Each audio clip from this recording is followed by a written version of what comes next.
Hello, good evening and welcome to the Schlocky Horror Picture Show. I'm your host, Nigel Honeybone.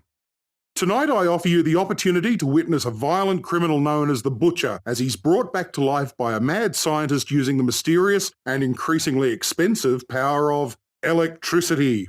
The Butcher becomes invulnerable and seeks vengeance upon those who caused his execution. In other words, take the classic noir film DOA, insert one Frankenstein monster, dumb it down a bit for the drive-in crowd, and you have tonight's evidence of human folly, the Indestructible Man. Scribbled on the back of a napkin by Vi Russell and Sue Dwiggins for alleged filmmaker Jack Pollexfen and starring Lon Chaney Jr., The Indestructible Man was completed independently and then grudgingly picked up later as an afterthought by allied artists.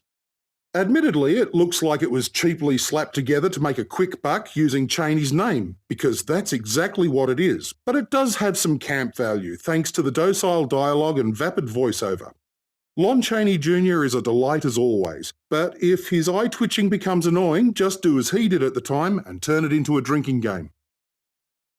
But enough of my rambling. There's plenty of time for rambling during the break. It's a rather short film after all. Prepare yourself for the scream that shocks the screen with 300,000 volts of horror. Inhuman, invincible, inescapable, inconceivable, inconclusive, the Indestructible Man.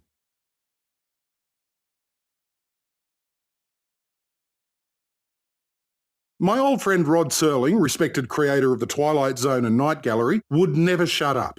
He once told me it's hard to produce good drama when you're interrupted by dancing rabbits singing about toilet paper every 12 minutes.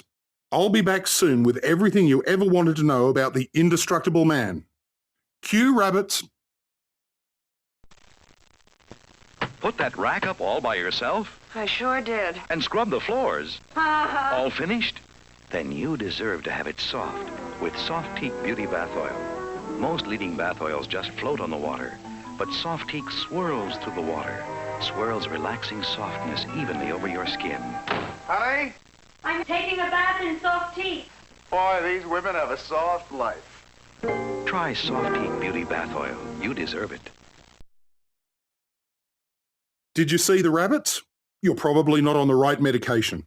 Welcome back to the Schlocky Horror Picture Show and the last 4/7 of The Indestructible Man, which isn't so much a movie as a 70-minute montage of stock situations and cliches. I'm pretty sure it was put together out of some kind of kit. I can imagine the director with an Airfix model instruction sheet deeply inhaling glue while mumbling, "Attach mad scientist C to dead convict A, then insert oscilloscope close-up from stock footage reel 2. Its lack of imagination is almost as awe-inspiring as its innocence. Generic cops, generic robbers, generic mad science, generic locations, generic dancing girls, generic climax. Even the has-been star is generic. Lon Chaney Jr., the blandest of all the washed-up Universal actors, was given the part of Butcher Benton. He gets his lines out of the way early so he can get to the serious business of eye and nose acting between drinks. Lon's first big role was as a man who gets turned into an electro-powered monster by a mad scientist in Man-Made Monster back in 1941. So it's interesting to see that 15 years later, as his career was really hitting the skids, he turned up in The Indestructible Man. It makes a lot less fuss about the use of electricity than Man-Made Monster, and his character is a shady gangster rather than a shady carny. But it's hard to shake the idea that the filmmakers had the earlier one in mind as a source of inspiration. Benton's old girlfriend, Eva Martin, is played by Marion Carr, who appeared in about a dozen films, usually playing a character named Uncredited. Being a dancer does, however, give the cameraman ample reason to show off her figure. But what the hell, she's simply beautiful to look at, even if her character is so ineffectual. Much of the film is narrated by police detective Dick Chasen. You heard right, Dick Chasen. I'm not touching that, and neither should you for that matter. You don't know where it's been. In fact, actor Max Showalter was so embarrassed by the character name he used the pseudonym Casey Adams. He battled giant sea snails in The Monster That Challenged the World, he fought Little Billy Mooney and lost in the Twilight Zone episode It's a Good Life, gave the beaver a damn good thrashing in the original Leave It to Beaver pilot, and much later fought Molly Ringwald to the death in 16 Candles. Narrowly losing on points, it was his final film. And he found this film too embarrassing to put his name on? Dick Chayson is supposed to be this hard-boiled Sam Spade detective type, but he's handicapped by his vapid voiceover and undetectable personality. Miscasting at its finest. You'd think they'd cast somebody more appropriate for the role of Dick Chayson, like, say, Rock Hudson.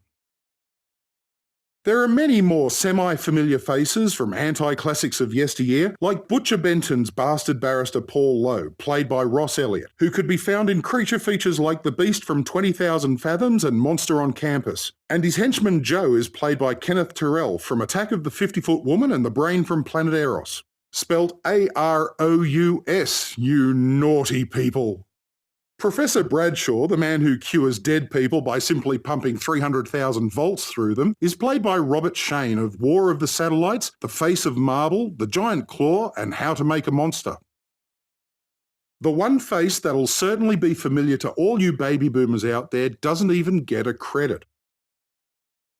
I'm talking about the Professor's assistant, Joe Flynn, who achieved worldwide infamy as the inept Captain Binghamton in McHale's Navy before being snapped up by the Disney monster and forced to appear in such family-friendly fare as The Son of Flubber, The Love Bug, The Computer Wore Tennis Shoes, My Dog the Thief, The Wacky Zoo of Morgan City, The Barefoot Executive, The $1 Million Duck, Now You See Him, Now You Don't, The Rescuers, and the final nail in Joe's celluloid coffin, The Strongest Man in the World, which was notable for having the weakest premise in the world.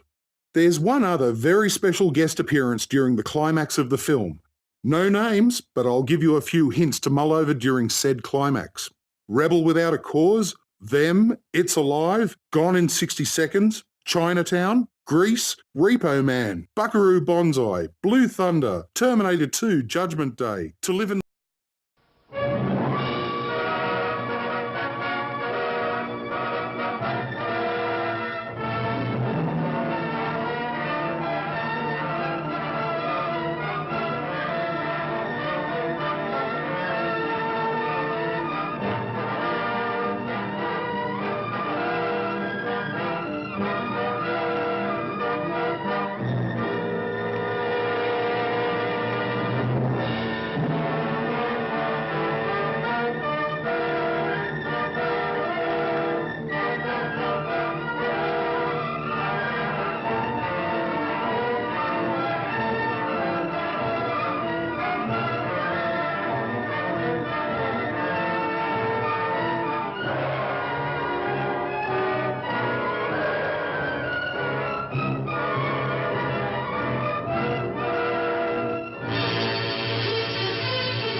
Dictating the wrap-up on the Butcher Benton package.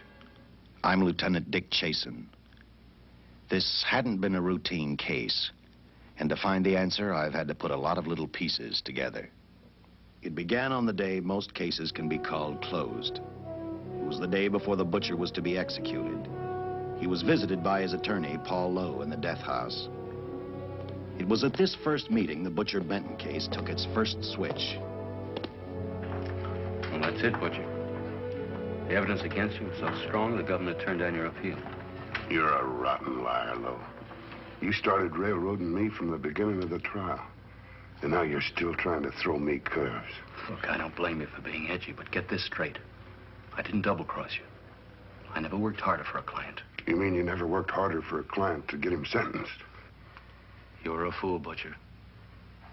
If you hadn't tried to double-cross Squeamy Ellis and Joe Marcelli, they wouldn't have turned state's evidence against you. But you had to get greedy. You wanted to keep the whole $600,000 for yourself. Well, the boys got sore, and I don't blame them. It was all your idea. You planned the whole job. You hired us. When you found out I'd staged the money, you decided it was time for me to die. You got those two crumbs to turn state's evidence on me. You stinking rotten mouthpiece. We both know that isn't true, Butcher. Now, look, what's the sense in not giving me the money? It's not going to do you any good. Well, I'll have the satisfaction of knowing that none of you three crumbs are going to spend it. What about Eva? Don't you owe her something? If you tell me where the money is, I'll see that she gets your share. I've got a different idea. I'm going to kill you and Squeamy and Joe. Then I'll take care of Eva myself. You thick-headed ape, you're going to die tomorrow. Remember what I said. I'm gonna get you. All three of you. Even for you, Butcher, that'd be quite a trick. So long, dead man. Remember what I said. I'm gonna kill you. All three of you.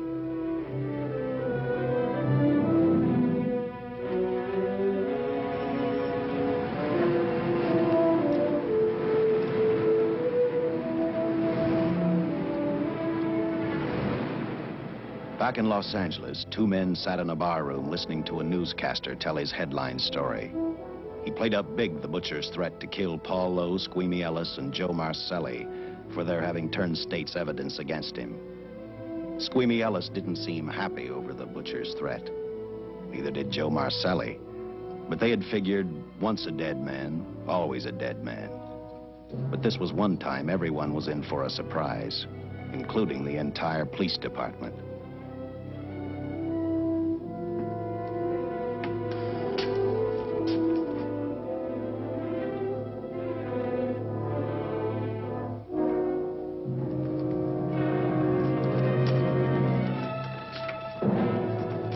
You seen the headlines, Captain? Teletype just came in from San Francisco. Butcher's execution is set for 5 o'clock this afternoon. And like the newspapers say, he still refuses to talk about that stolen money. Well, I still have hopes of coming up with something. That's what I dropped by for, Dick. With Butcher's execution, the department's marking it case closed. That means you'll be reassigned. I've spent a whole year trying to break this case. As far as I'm concerned, Butcher's death is just the beginning. Of course, I can't prove it, but I think that Paul Lowe was the top man. And even though I have to keep working on it while off duty, I'm going to get Lowe, Squeamy Ellis, and Joe Marcelli. Okay, Lieutenant. Officially, I've taken you off of the case. Unofficially, I wish you luck. Do me a favor. Keep me posted. Will do. Thanks, John. I headed for Eva Martin. She worked in a local burlesque house. I'm a cop, and my job is to ask questions and get answers. So I decided I might as well start again with her.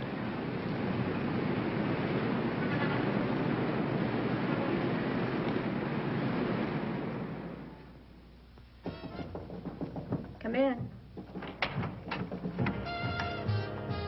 Oh. What do you want? I'd like to talk to you. Talk? You're a cop, aren't you? That's a good question.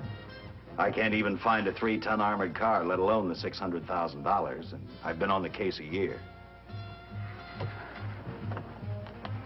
I've told you, and I've told you, and I've told you. I don't know anything about the money. I never did. Benton's gonna be dead in a little while. I thought it might make a difference. I never knew anything about the money. Call me dumb. I didn't even know Charles was in the rackets until the trial. Now, take it easy, kid. You're on, Eva.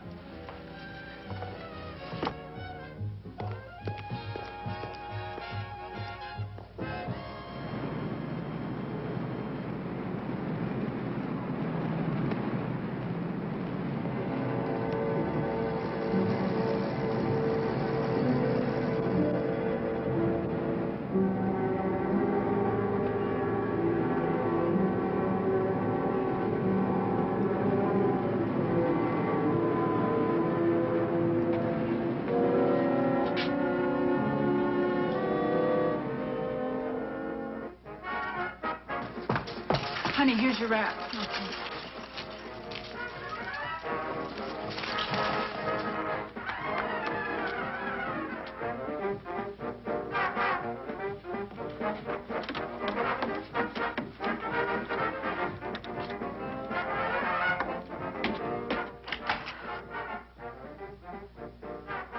A few moments ago, Butcher Benton, without revealing the whereabouts of the $600,000 stolen in the armored car holdup, paid for his crimes against society in the gas chamber at San Quentin. Now for a look at the international scene. Today... Come on, baby. Don't waste tears on Benton. I feel so badly about Charles. If I'd known, maybe I could have done something. How about a drink? We could both use one. An artist can't drink while she's working, Paul. Oh, I see.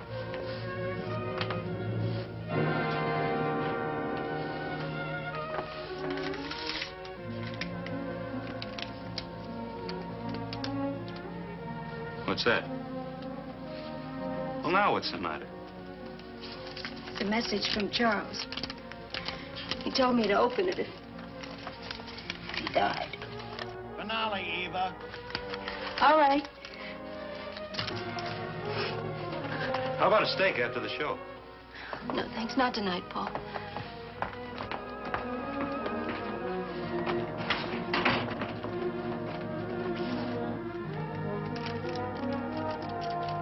I didn't find out until much later, but Paul Lowe, in opening the letter the butcher had given Eva, found a map outlining a section of the city sewer system. And clearly identified was the spot where the butcher had hidden the stolen payroll. He replaced it with a $50 bill. I guess he figured $50 to gain $600,000 was not a bad day's work.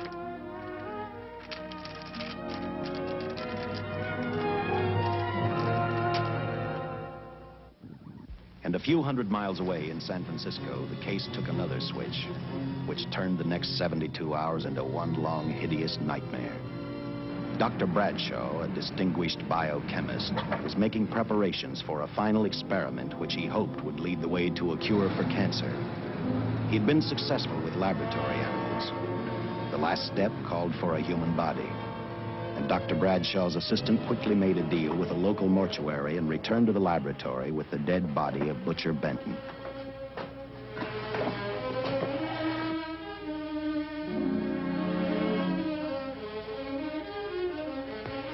You made good time. Well, I didn't waste any. Any trouble? No, I just handed the money over and moved the body into your station wagon. That was that. Good. Get a syringe.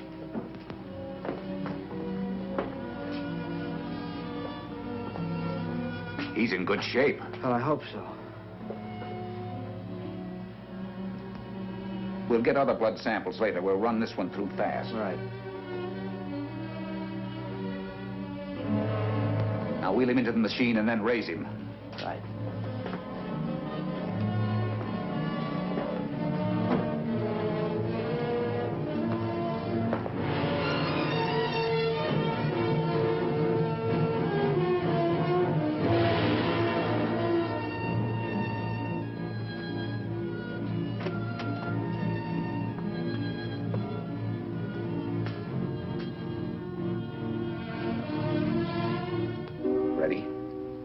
You mean you're going to give him 287,000 volts? Yes, yes. I'll get the fluoroscope set. We'll check with that before we start dissecting. Turn off the lights.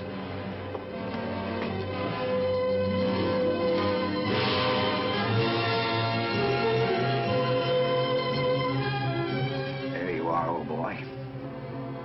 If you respond properly and my theory is sound, you'll be more famous dead than alive. Throw the switch.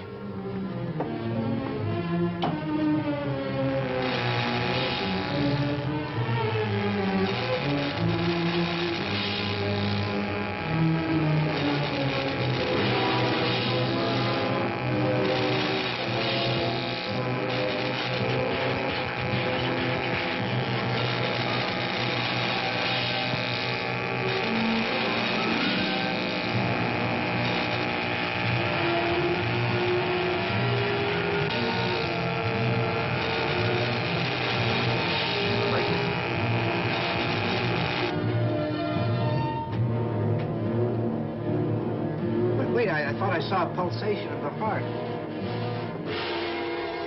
You're right. Dr. Bradshaw is beginning to breathe. You've brought this man back to life. No. The heart muscle has simply responded to a terrific electrical shock, that's all. Yes, but it does prove that the cells still function. Dr. Bradshaw, he is alive. A shock reaction, it can't last. His cells are multiplying now, if your theory is right. We could keep that reaction going longer. But it's worth a try. Get the body out.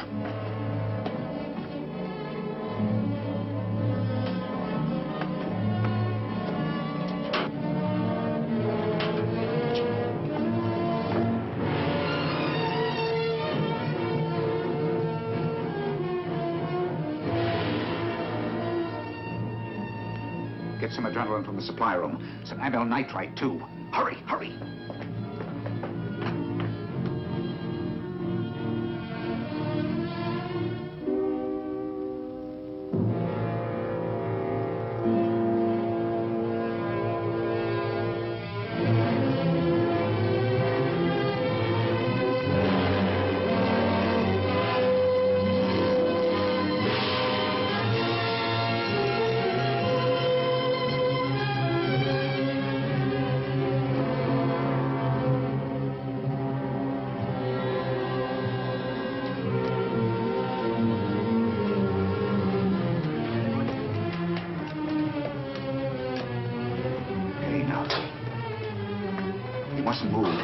Your heart can't stand the strain.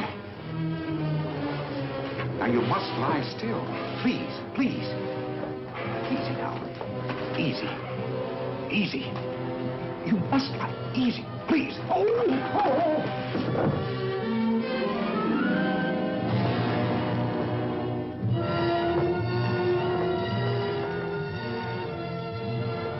Dr. Bradshaw's experiment had given life back to the butcher. He tried to talk, but the electrical voltage had burned out his vocal cords. Yet it hadn't destroyed his brain. He knew who he was. He knew who he hated. As he stumbled about the room, I think he thought only about one: kill Lowe, Squeamy, and Joe Marcelli. The tremendous electrical voltage that Dr. Bradshaw had given the butcher had increased his cellular structure to the point where he was no longer a man. Dr. Bradshaw's experiment had created a vicious, brutal animal with an almost inconceivable amount of strength. Dr. Bradshaw must have believed the butcher's regained life would last for only a few minutes. Therefore, instead of calling for help, the doctor decided to handle his creation alone. Now, easy, Benton. Just relax. I'm a doctor. I want to try to help you. Do you understand me? You're in my laboratory. The execution was carried out and you were declared dead. I tried an experiment on you and brought you back to life, although I didn't intend that. Now, you've had a great shot. Now come and sit down. Now, be quiet. Now, come and sit down. Take it easy. That's the boy.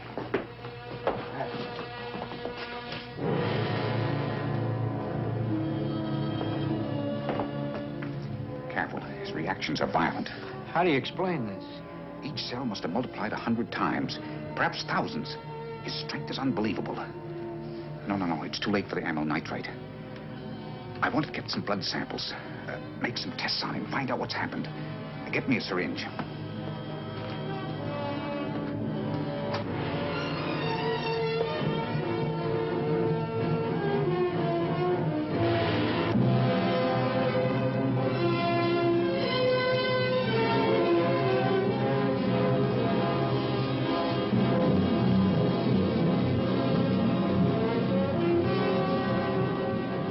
The needle penetrate the skin.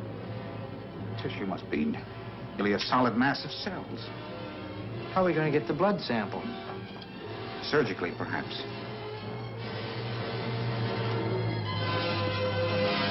Now, easy, Benton. Take it easy. You can't leave here now. I'm responsible for your being alive.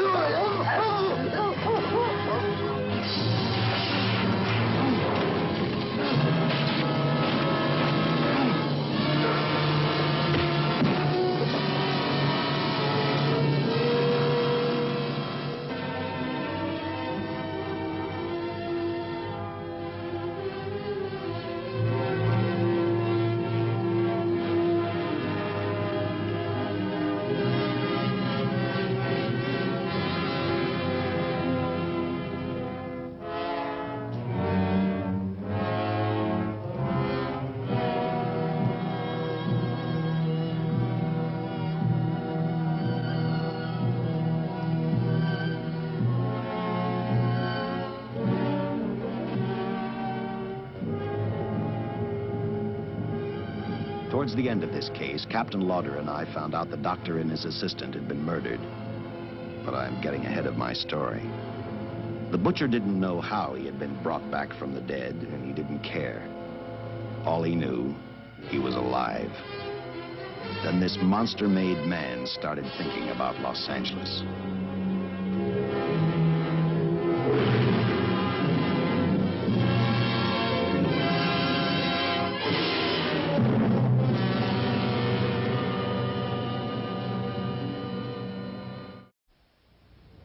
On that very night back in Los Angeles, I decided to stop playing detective for a little while.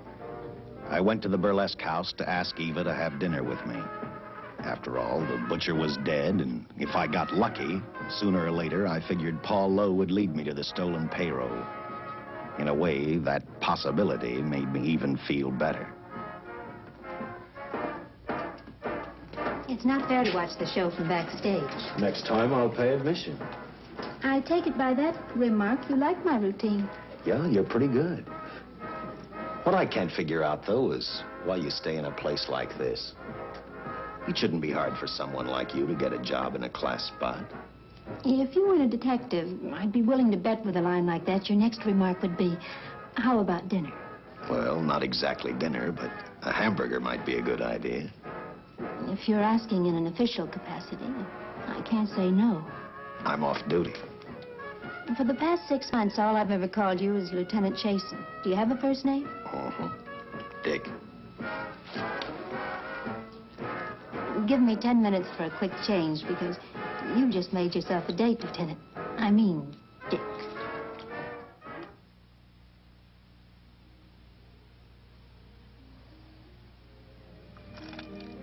You know something, Dick?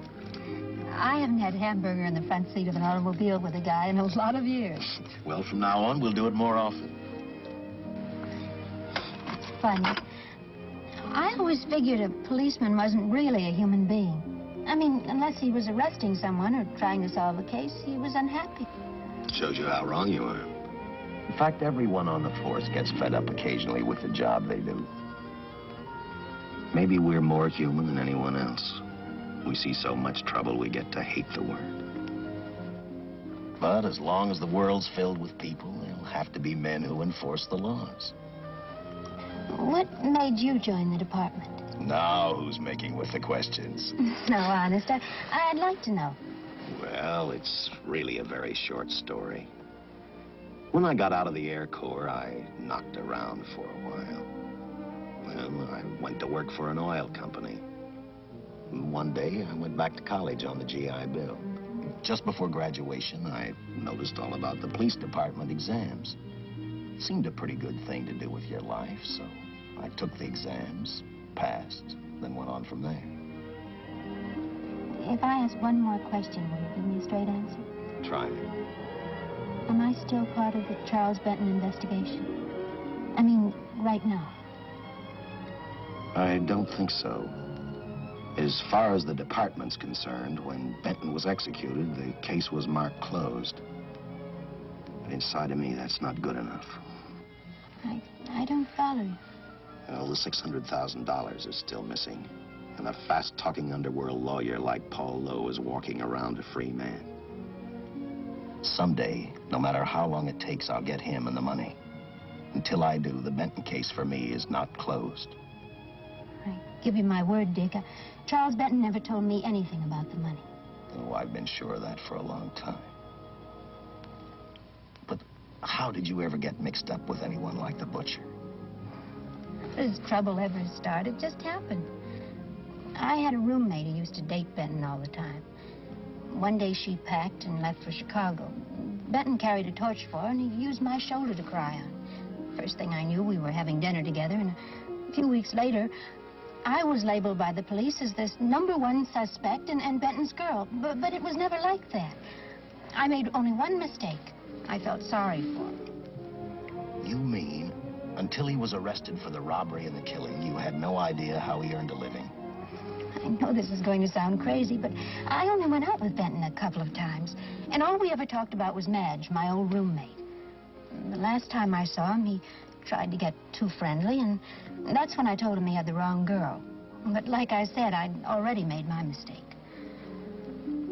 What about the burlesque house? How do you two fit together? You sound like a lot of other people. I left a small town a couple of years ago because I won a beauty contest, and the first prize was a screen test. After which, nothing happened? That's right. Only, it was pretty rough. And then one day I read an ad about girls wanted for a burlesque show. I auditioned and I got the job. You know something?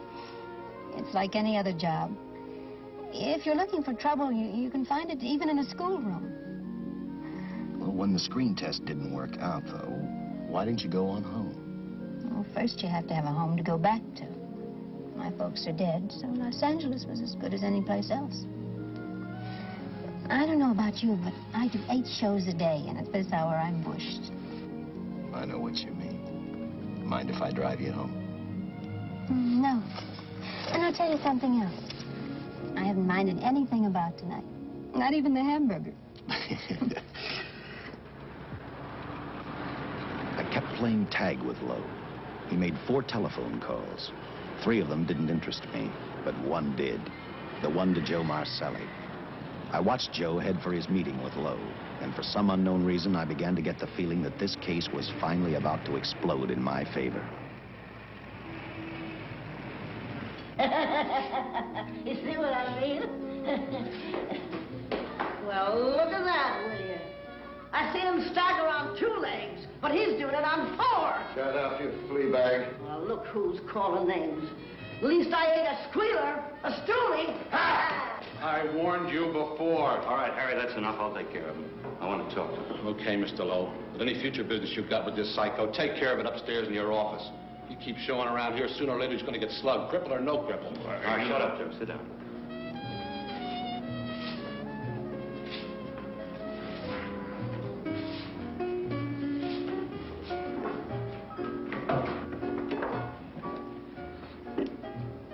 I need a shot, bad.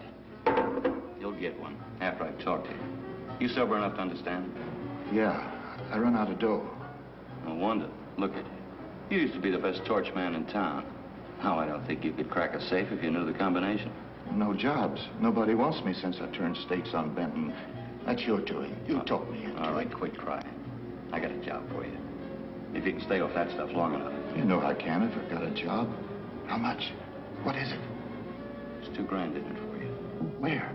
Right near where he pulled the job. You interested? $2 grand ain't much out of 600,000. There'll be other expenses. Besides, that money's plenty of it. Now, you want it or do I get another boy? I'll do it. How soon do you want me to go to work? Set it up for tomorrow night. Call me before noon. I'm going to the races. 1. And that's all. The job's over.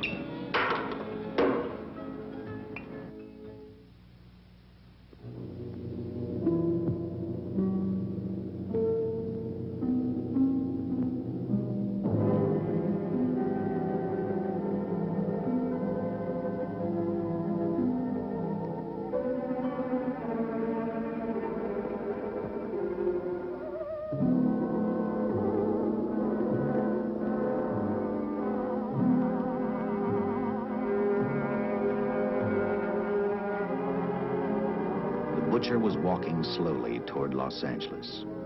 He'd traveled through wooded hills to prevent being seen by anyone. Finally, he came to a quiet road. He stopped to get his bearings. And then he saw her. He saw something else. An automobile. For the butcher, that rang a bell. With a car, he knew by the next afternoon he'd be in Los Angeles in plenty of time to catch up with the 3 men who had double-crossed him.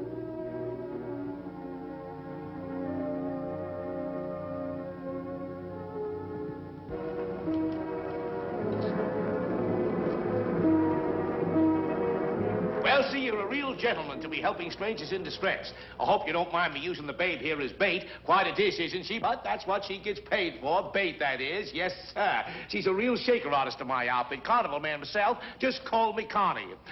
Yeah. Well, friend, we're in a little bit of difficulty here. Got a flat tire, brand new car, no tools in the back. Why, some of these dealers make my carnival grifters look like babes in the woods.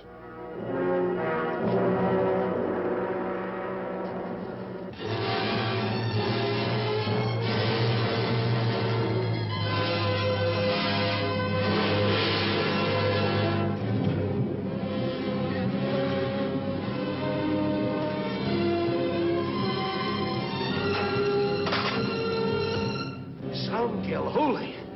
Say, who you with, friend? Let it down. Let it down. No matter who you with, friend, believe me, I can do better for both of us. I'll make a fortune for the both of us. Oh.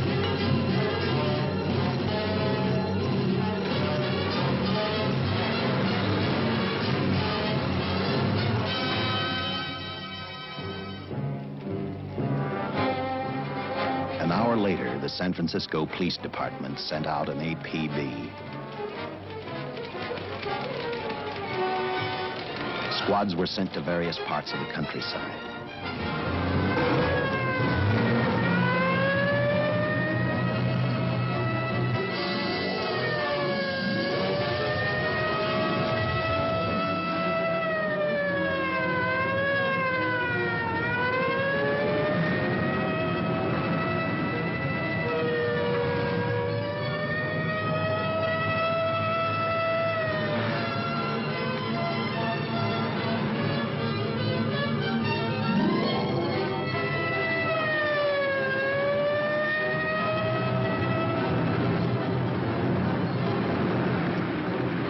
Roadblocks were thrown up to catch the cold-blooded killer the hysterical girl had described.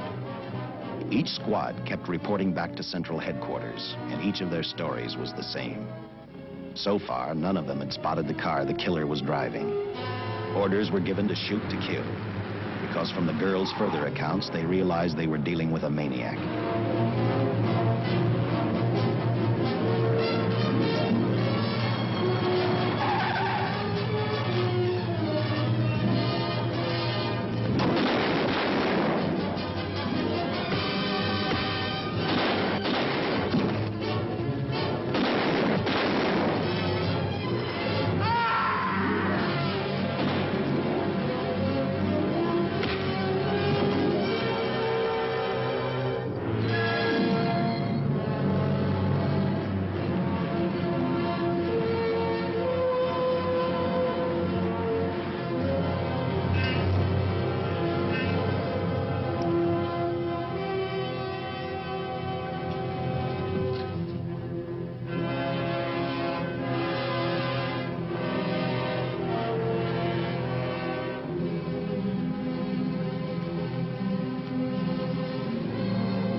I trust that this information will answer all of your questions.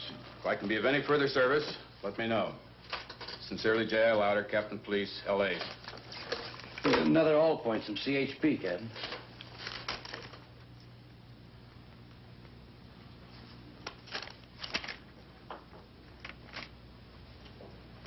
These reports sound like they come from a bunch of loonies. You sure do. There it is. Sergeant. Yeah. I want Lieutenant Chasen to look these over as soon as he comes in. All right, Captain. The next morning, I read the stories of the brutal murder of the two police officers. I also read the witness's statement about the bullets having no effect upon the killer. I felt sorry for the witness, and I thought about how easily a person's mind can become confused when suddenly they receive a brutal shock. I didn't believe a man existed who could not be stopped by a slug from a .45. Good morning, Captain. You and the rest of the force are going on 24-hour duty. Seen the headlines? You mean this guy that's running amok up north? Yeah, the latest report, he's killed 2 police officers. Made a getaway in a green coupe heading south. I've got a hunch this killer's gonna be our baby. He could be in town right now. Yeah. You better get started, Lieutenant. Okay. Any new leads on that hold-up money? I think the girl can probably be counted out. If any of the others are wise, they're keeping mighty quiet. Well, let it ride for now. The whole force is gonna be on the spot until we catch this killer. Newspapers will have a field day.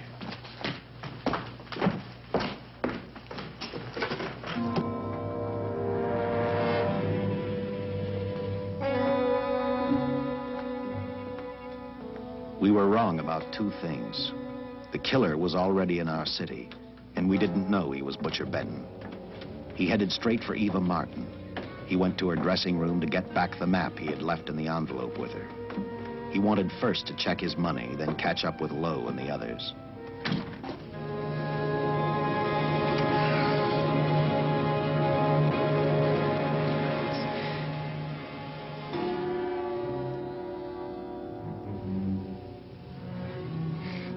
can't be.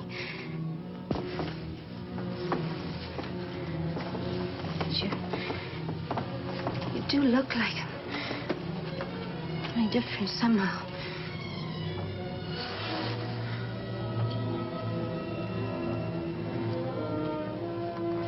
It is you. Why didn't somebody tell me? What's happened, Charles? These look like bullet holes. Are they?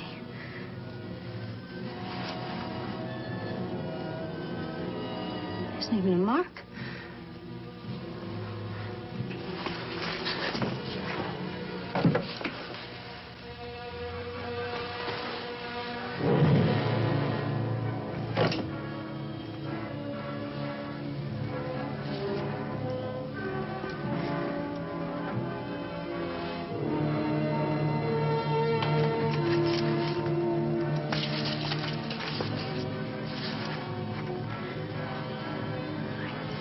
I opened it like you told me. I found the $50.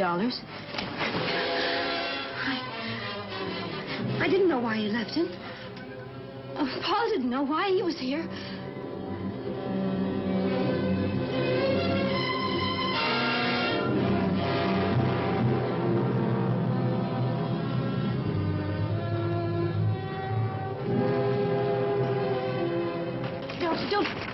Don't get crazy.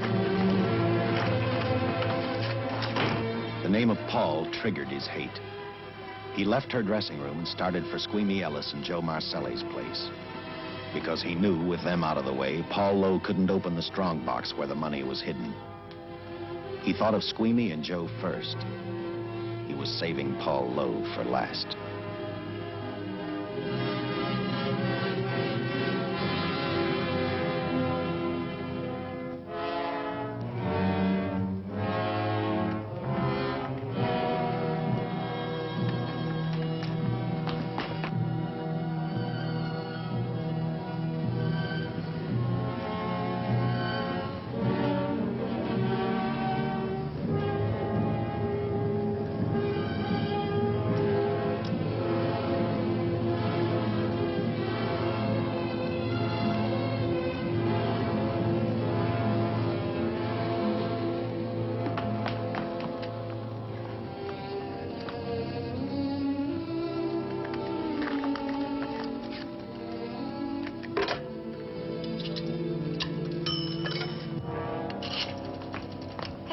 Can I borrow your eyebrow pencil?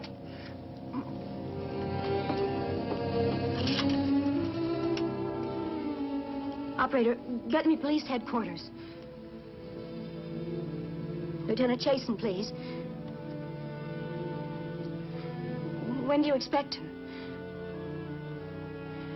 Well, tell him Charles Benton is alive, and even bullets can't stop him. I'm not crazy. Just say a friend of Charles. He'll know.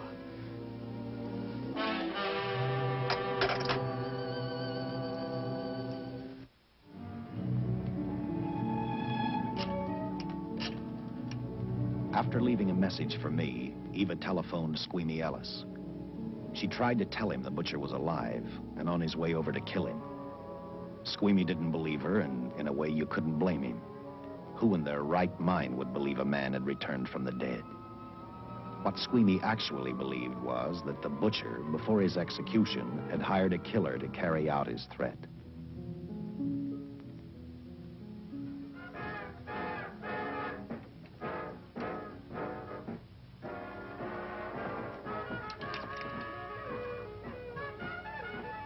You sick? What? You don't look so good to me. 10 minutes, Eva. All right. Say, Eva, I could take over the matinee trick for you. What? It's easy. Look, Eva, I can do it. Scub-up-de-doo-doo-doo. Oh, on. Francine, I just thought of something. Yeah? Eva agreed to let Francine do the show.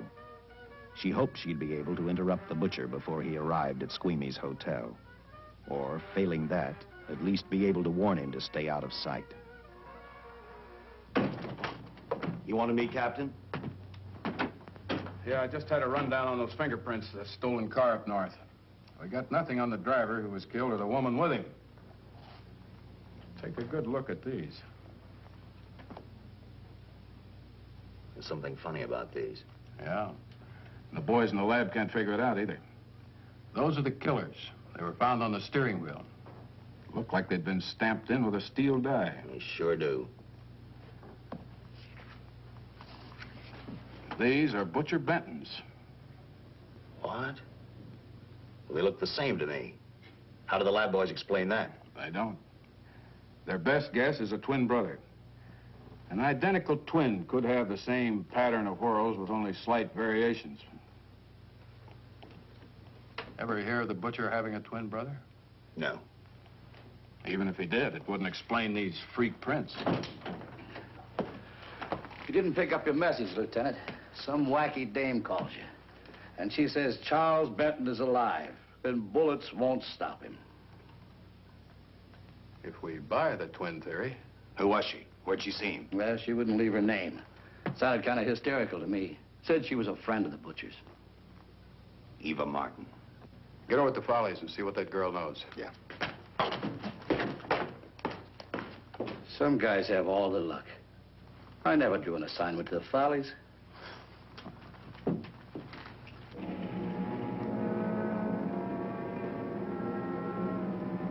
Meanwhile, the butcher headed for Squeamy's hotel. He didn't seem to be in any particular hurry. Actually, he seemed like any normal person, on his way to work or on his way home.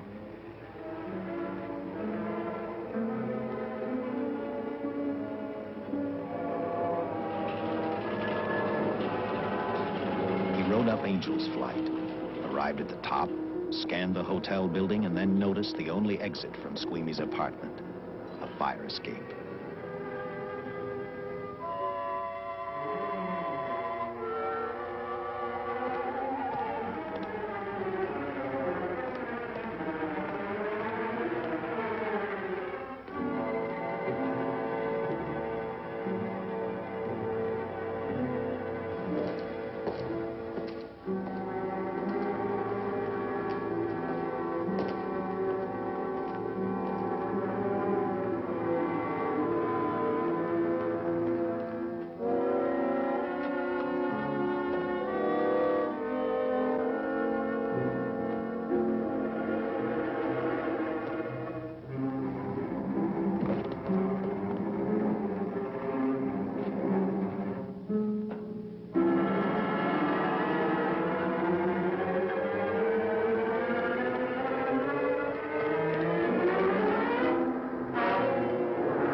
Butcher was figuring his next step.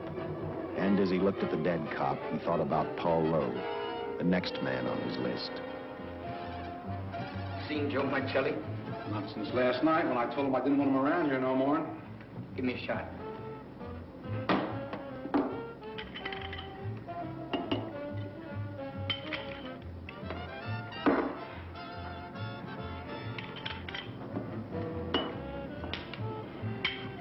Look, I need help. Just found out that Benton's hired a killer to get me. He's after Joe, too. Well, then drink up and get out. I don't want no trouble around my place. You're a real pal. Drink up and get out, I said.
Operator, get me the police.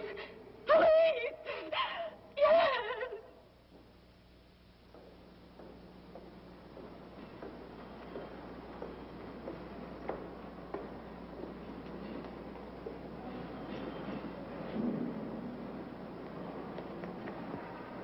What's happened?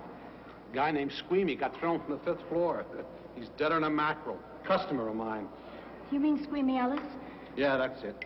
Just Squeamy. No one else was killed. Ain't one enough?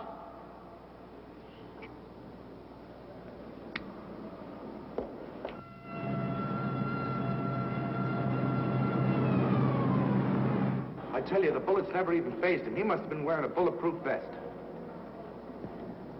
God help us when the papers get a hold of this. Keep an officer on duty here till you hear from me. We'll get a stakeout on Joe Marcelli. I'd like to talk to Joe. Lauder, I'm going to call San Quentin. Suppose Benton is alive. Every available man's been put on the case now. Yes, sir. All right. All right. Anything new? Report on Dr. Bradshaw, owner of the station wagon. The San Francisco police located his laboratory in the basement of an electrical power receiving station. Bradshaw, what's he know? He's dead. And another man, too, his assistant. The lab is a shambles. But now we're getting some action from San Francisco. Benton's body never arrived at the mortuary where it was supposed to go. An attendant there finally broke down, admitted he picked up some quick cash by handing the body over to a man he was unable to identify. The man was driving his station wagon. Blasted man, the chief's on my neck, and the commissioners are on his, and the mayor's on theirs. Now, am I supposed to tell them that our killer is a dead man? They found a notebook in Bradshaw's lab. It ties his experiments in with a Professor Dwiggins at Caltech. I hope to hear from Dwiggins soon. Captain, report from the valley on a hysterical woman. Reports the presence of the killer. There's the location. Let's go.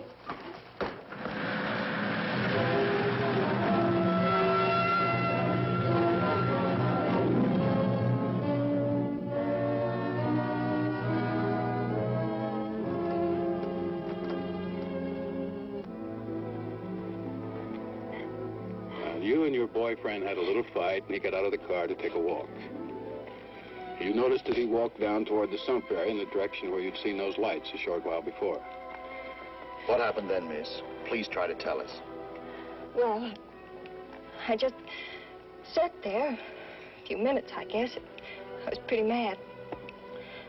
Then there was a loud crash, like heavy metal, sort of, from down here.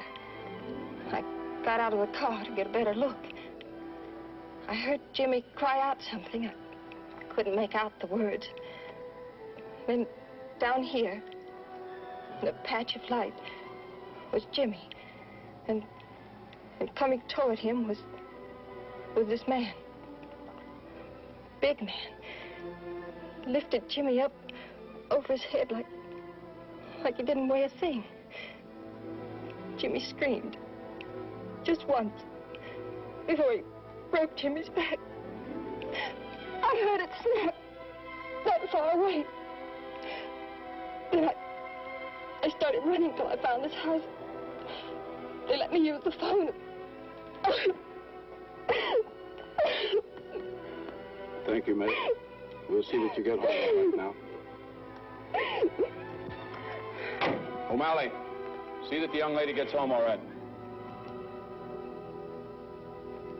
Paul Lowe, while driving to his office, heard a radio commentator report the murder of Joe Marcelli.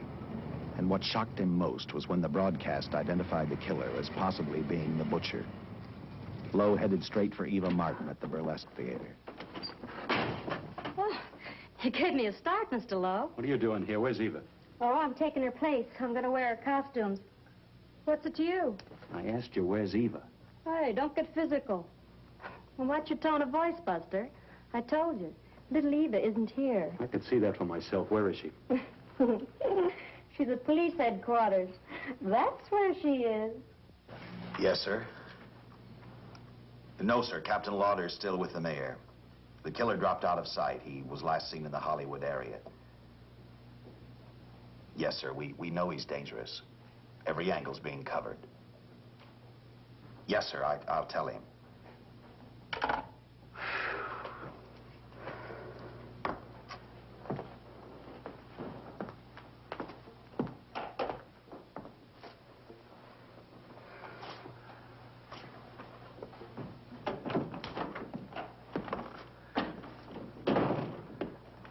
Here, see how these fit.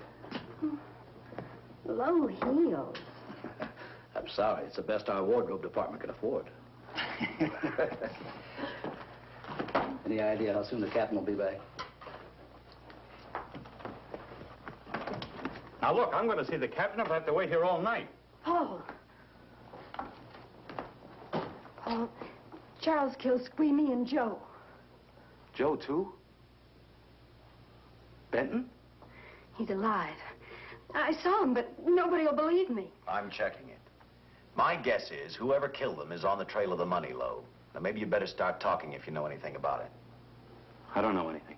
Did the butcher have a brother? No brother. It was Charles. I saw the tattoo on his arm. Look, I demand police protection. Where's the money, Lowe? You heard me. I demand protection. I know my rights. We put stakeouts on your office and home. Well, that's not enough. It's enough as far as we're concerned.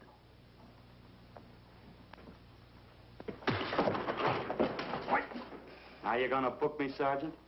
Then throw away the key.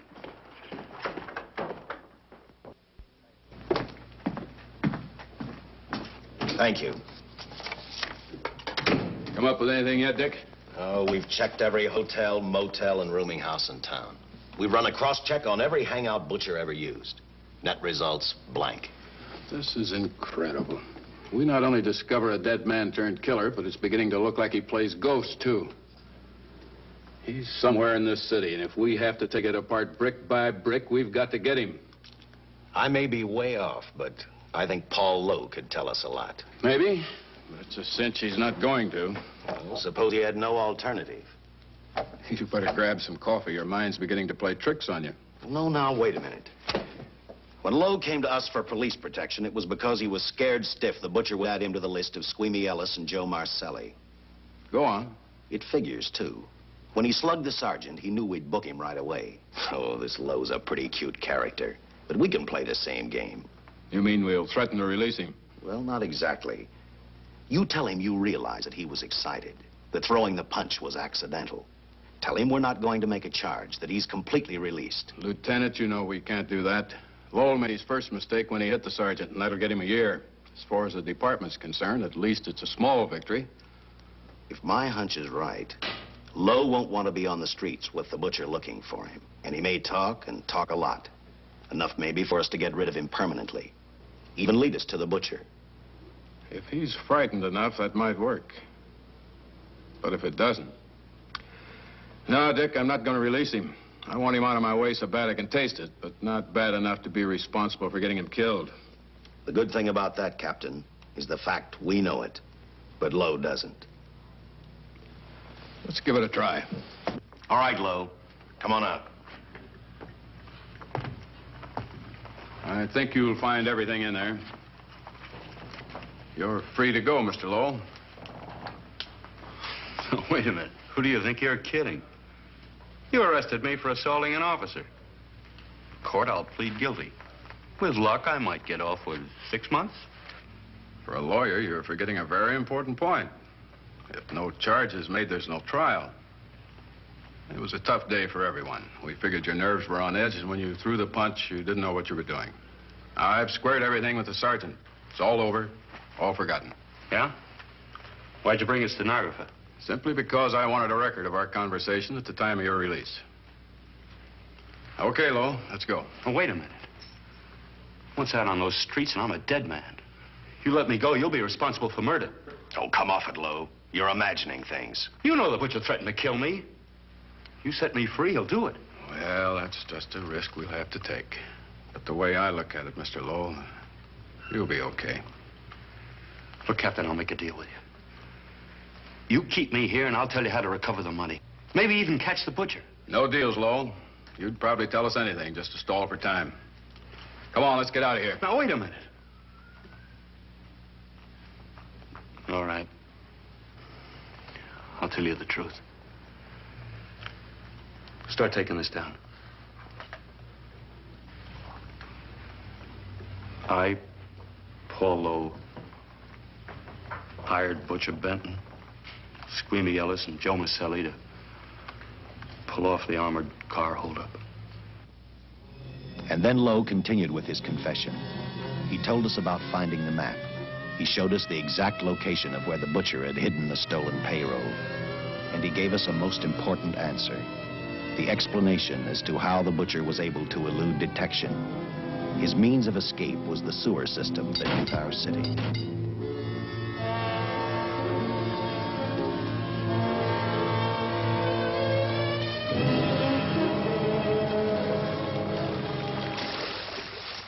The department went to work fast. Every police squad in the city was detailed to cover a specific area. Every entrance and exit to the Los Angeles city sewer system of 700 miles was covered. Captain Lauder and I, along with several other squads, headed for the entrance where, according to the map, Butcher had hidden the money. Our job was to stop him, and that made me think of one specific question. When we found him, could this monster be stopped? I, for one, wasn't sure.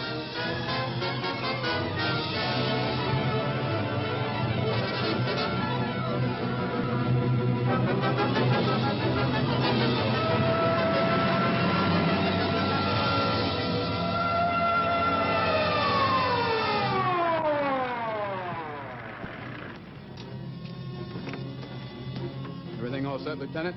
City engineers mapped out each possible exit. A squad of officers are spotted at every point.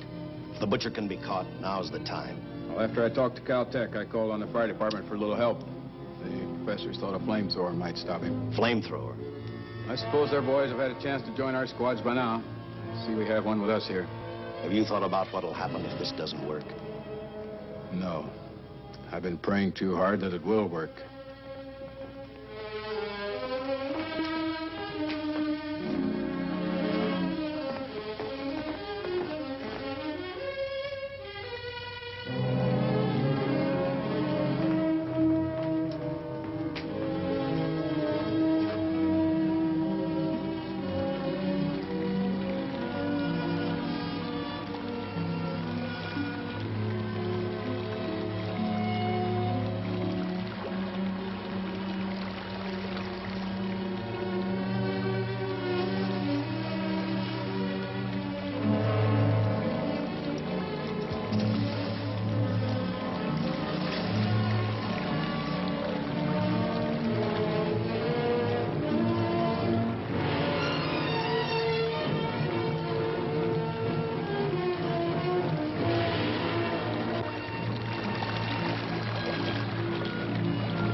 This is where we split up.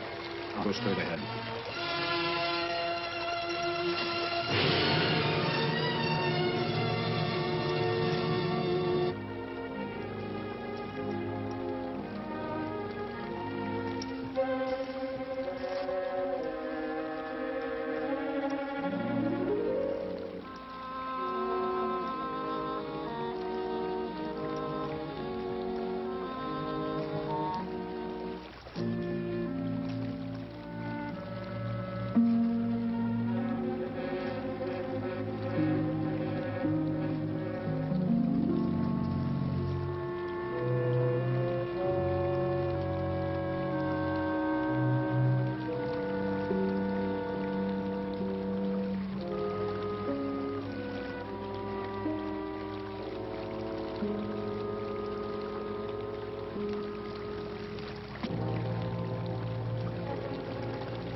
If this map's right, we're off our course. We'll have to backtrack.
Let him have it.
And the tremendous shock of electricity that brought the butcher back to life destroyed him.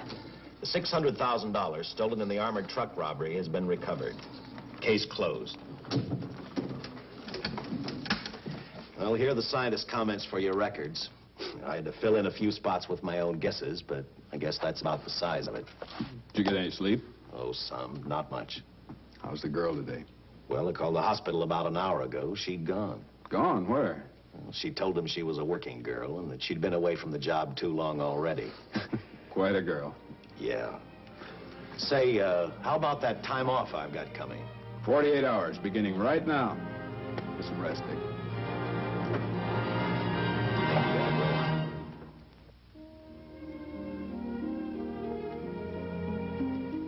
something, Dick? The past 72 hours seem like a bad dream. That rest in the hospital today really gave me a new lease on life. Now that it's over, I can't believe it actually happened. The important thing is to remember it is all over.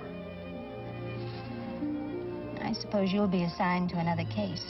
I'll have to give up hamburgers in the front seat of the car for steaks in a restaurant. No, I've thought about that. In fact, I decided to do something about it. I started by talking the captain into a short holiday, and just about an hour ago, I got you fired. What? What did you do that for? I figured that being my wife would take up all of your time. Even if I wanted to say no, I couldn't. You're not supposed to say no to a detective. I figured that, too.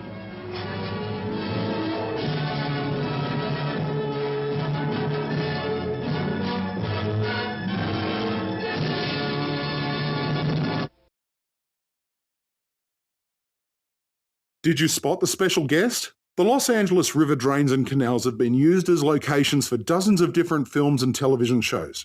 Since the river is barely a trickle for most of the year, and the culvert is usually a dry, featureless slab, it's often used for races, car chases, gang rumbles, and Keanu Reeves' acting coach. There's lots of other recognisable LA landmarks in the Indestructible Man, including the Angels Flight Railway and the beloved Bradbury Building, as seen in The Outer Limits, Blade Runner, and more recently, The Artist. Despite what it says on the DVD cover, The Indestructible Man is by no means a classic. It's old, black and white, and stars Lon Chaney Jr., a name associated with Universal Studios, but do these qualities alone make it a classic?